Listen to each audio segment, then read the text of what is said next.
Champions Cup Friday games, and these teams are all out. With that second result, especially, these guys were already gone. But yeah, La Rochelle have essentially knocked Sale out. Not that they had much of a chance anyway, but it is now confirmed. I've just finished watching the games. Watched most of them live. I watched them simultaneously. Given this one actually had a chance of a team progressing, I watched that one on the TV. I watched this one on the laptop, so I saw probably more of this one, but I still saw the key moments of both games. I'll take any advice from you guys as to some of the stuff that I did miss, because you always miss a little bit, kind of double watching. But yeah, overall pretty interesting. The games were both pretty tight, which was nice, given that there was nothing really on the line. The fact that both these games finished with the losing team still having the potential to get something out of the game, even if it didn't mean anything in the longer term, at least made them kind of an interesting watch. First one, even though they were on at the same time, first one I'm going to go over is Bath and Harlequins. The lead changed at least, I think, 3 times in this game. The first try was for Walker. For Bath, it was from a line-out. They just powered over from a maul move, so 7-0. But Quins basically did the same right back to them through Chisholm on 12 minutes. And yeah, it was 7 apiece early, and it looked like it was going to be one of those forward-orientated games. Again, I didn't see... There was definitely some moments of magic in it, but given I was watching that one more, it's hard to get a general feeling for the game. I know... at the end, the players kind of mentioned being their own worst enemy at times, so maybe mistakes. The commentators mentioned it being a bit ugly, so I still saw enough there to keep it interesting, but yeah, either way. The Ibitoya try for Quins was a proper bit of magic. That wasn't forwards at all, that was down the left wing. It was pass, and then Ibitoya just put the hammer down, and he went over for his try. Missed the conversion, made it 12-7. There were a bit of handbags around the half-hour mark, so it's just strange, given that this game is supposed to be meaningless. You wouldn't expect that kind of thing to happen, but I guess both teams were hurting after losses in the previous week, so that kind of showed in their behaviour. Bath did get a try on 39 minutes through Hammer Webb again. It was a bit of a magic one, a big loopy pass, and he just had enough gas to get over in the corner. Gas and space. The gas was fine, but he really angled his run straight for the corner, and he did well to get over. So, yeah, I think it was 14-12 at that point, so Bath went back in front. Rob Shaw went off. I think it was like an HIA. I don't think I saw him come back on either. Half-time is that how it went in. Interestingly, run meters, Bath 231, Harlequins 149, Bath 68% possession, Bath 72% territory. So on that, you would have assumed that Quins would be well behind. Quins had to make 83 tackles in the first half to Bath's 34, and yet there are only 2 points in it. So one of those games, I guess. Second half, Harlequins kick a penalty, 15-14. Watson gets subbed after about 50 minutes. That's maybe an indication from the coaching staff that still need to protect the guy, even if he is the one guy who played kind of week in, week out after the 14 changes they made. Dombrandt gets a try. He gets man of the match as well. He gets his try on 55 minutes. He's the lucky recipient of an offload, and he's got enough gas. I don't think anyone would have stopped him if they got in his way either, because he was powerfully running. He went over. That made it 22 points to 14. Bath did get a try to Willison not that long later, 58 minutes.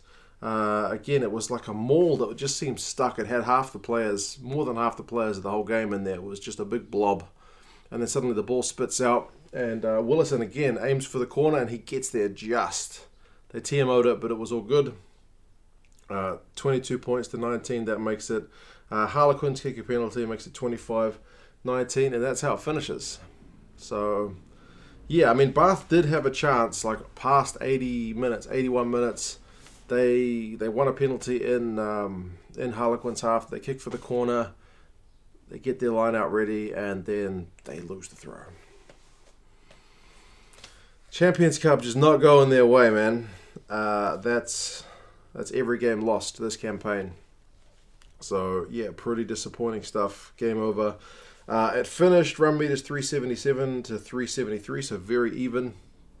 Possession worked out to be 58-42 and territory 60-40. So Harlequins actually had more of the ball and territory in that second half. Not that it quite evened up because it was so lopsided in the first half, but it got closer. It was a good crowd, given the game didn't have anything riding on it. And like I said, the players did seem fired up, which was pleasing to see. And Burns looked good. 7 defenders beaten, 46 run meters. Can't complain with his performance. Don Brandt, as I said, man of the match. 12 runs, 75 run meters. The guy was a busy bee, I guess. But interestingly, I thought at the end, like the Harlequins guys were all like gathered around in the huddle. You could see Rob Shaw speaking to them. I don't know, man. It seems like that was like legitimately a good moment for them, and it should be a catalyst for them going forward to the rest of the season. Hopefully, if they were talking about all the momentum shifts and whatnot, bouncing back from last week kind of thing, it seemed to have that effect on the Harlequins guys. So we'll see if it means anything next week, but at least on the telly, it looked pretty good. The next one, La Rochelle over Sale. The discipline wasn't that great in this game. Couple of yellow cards, a red card. That's another one where the first half was pretty lopsided, but not so much on the scoreboard. Jean-Luc Dupree got the first try on 8 minutes. He kind of lots of pick and goes from the Sale guys, and he was right next to the line. He managed to get over kind of almost on his back and just dot the ball down. Made it 7-0. And then Goudon got yellow carded for La Rochelle on about 12 minutes. He kind of slapped the ball down on a McGinty break, I think it was. And yeah, the referee spotted it. He got yellow card. So you're thinking, Sale have had dominant start to the game. La Rochelle got yellow carded. Here's a chance for them to really get ahead. And eventually they get a penalty to make it 10-0. And that was kind of towards the end of the yellow card as well. So I was thinking, this is a pretty average way to take, to capitalize on this extra man. And then it gets worse because they concede a try during that yellow card as well. So, West missed the penalty, wasted a bit of time during the yellow card, which was nice. And then he did a quick throw, which was idiotic because he was on his own 22, and he got tackled by the guys who followed up. But La Rochelle managed to get out of it. But then eventually, Railevu, who knocked on with his first touch, scored with his second. It was a Kerbalo cross kick and all from a Sale turnover. So they missed the conversion. As a Blues fan, I remember Ihaya West's kicking being a bit erratic, and it was in this game. But yeah, that made it 5 points to 10, and it meant that Sale kind of lost the yellow card period 5-3. I always say you should be targeting at least 7 points during the yellow card, and they conceded, so pretty disappointing. Kerbala got a try a few minutes later as well, just to add insult to injury. 26 minutes, it's an intercept. Sale were looking all right at that moment, but they threw a pass that shouldn't have been thrown. Kerbala took it. Really good hands to take it. He ended up kind of having to press the ball like against his muscles on his leg to regather it, and he managed to hold it one-handed and went over for the try. Put La Rochelle in front, 12-10.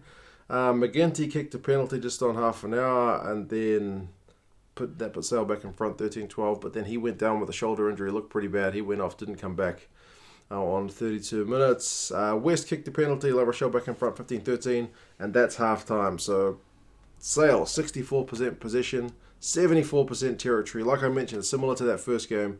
Run meters, though, 185 to 200, so La Rochelle, despite having not that much ball, we're getting some good meters, or you could look at it the other way, that Sale, lots of possession and territory, not getting that many meters. Sale's tackling was at 74%, which was disappointing and didn't improve that much throughout the game. Second half, West mixes another penalty. Dan Dupree at one point gets the crowd really on his case for a potential high tackle, because he ends up going over the like the shoulder of the La Rochelle fullback, and then he kind of ends up rolling over his back. Like he piggybacked, the fullback essentially piggybacked Dupree for a second before falling to the ground. So it looked bad on the first play, but it wasn't really anything in it. The crowd was just baying for blood. Eventually, though, Dumaru got a try. 59 minutes. It was Kurbala with a little sniping run, and he passed it to Dumaru, offloaded it. The guy Kurbala got man of the match, and rightly so. I'd written a note before he got man of the match to say he's having a good game, so that felt kind of pleasing. 22-16 was the score. Then to make things worse for Sale, Ashton gets yellow carded for kind of a he changes his line on a kick through and shoulder charges Kurbalo, and it's just one of those ones that you can't do that, and he's off. West does kick a penalty, 63 minutes, 25-16. Then Tamani and Morozov get into a scuffle. I think Tamani had him round the head in like a kind of neck lock, and then Morozov put his shoulder into his head, so Tamani gets yellow carded, Morozov gets red carded. It kind of cancels itself out. It means that Sailor got 5 minutes worse off, I guess. But with Ashton already in the bin, it made it 14 on 13, which is something you don't see all that often. And 74 minutes, Aldrich does score. It's during that period. It's from a Brock James really kind of looping cutout pass, and again from a Sale turnover, so 30 points to 16. There is a try at the end to Langdon for Sale, and it's like 1 meter out, and he just has to reach out and put the ball down. So that made it, I guess, interesting for the final minute. They could have drawn it, Sale, but La Rochelle's defense did hold at the end. They were under a bunch of pressure, even though they were a man up. They were still looking like struggling, but they managed to get a turnover and then kick the ball out. So interesting game. Probably pretty disappointing for Sale because, like I said, 2 of their tries from turnovers. Poor discipline didn't help them. They're probably pretty happy to focus on the premiership at this point, but still, that was a game that they'll look back and go, we definitely could have won that game. Intercept pass, a couple of turnovers, man, not good. So possession 57-43. That's to Sale. 61-39 again to Sale territory. Run meters though 505 to 331, and that's to La Rochelle. So when they were getting breaks, they were really getting breaks. Tackling percentage for Sale was 79, which is, I know they got a lot of ex-Super Rugby players, but that's kind of Super Rugby level tackling, and you can't be doing that. Whereas La Rochelle, 87, pretty nice. That's almost like test level. So, Caballo had a good game. 92 run meters and 5 defenders beaten for a halfback's pretty good. Interestingly, it was Jean-Luc Dupree who was the best tackler for Sale. 13 out of 15 is solid, but still a disappointing result for them overall. So, interesting little morning. Like I said, it was nice that, in all likelihood, neither of these teams were going to go through anyway. Well, I think they could have got to 16, which the commentators kept mentioning has only been a good enough points total once in the Champions Cup. So none of these teams were likely to go through. It was nice that they kind of finished both of the games, because Bath, I think, went length.